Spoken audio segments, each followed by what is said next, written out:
Please, this will just take a second. This is Timothy Scott Cullen. He's a police informant that is above the law. He's a murderer, a pedophile, Australia's biggest distributor of illicit drugs, and head of the family. And the family isn't one or two people, it's hundreds of people. It's been going for 50 to 60 years.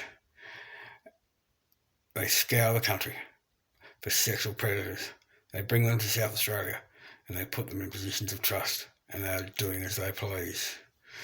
This man here has been raping my granddaughter for 3 years. She's 6. I've been to the police. She talks of kids in rooms, kids in cars, kids in boots, kids in groups. The police do nothing. He murdered my best friend Peter James Kenning. He took petrol on his head, set him on fire.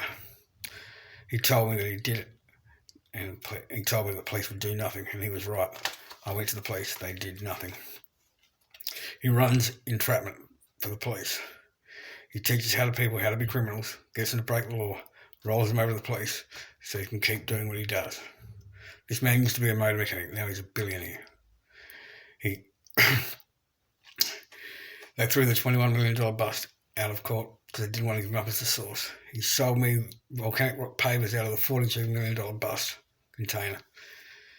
I was at his house when he was training people from the $107 million bust. He does as he pleases and the police let him. I went to Queensland for 2 weeks. When I came back, my house was empty. Pool table, cutlery, everything, gone. Went across the road, I rang 000. The phone call was going normal until I mentioned this man's name. They dropped me like a hot potato, refused to give me a report number, refused to send a patrol car, told me to go down the station.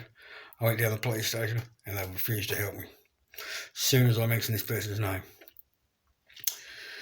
I went to the Independent Crime Commission. I sat down for 2 hours. I gave detailed information about everything. I went back the next day.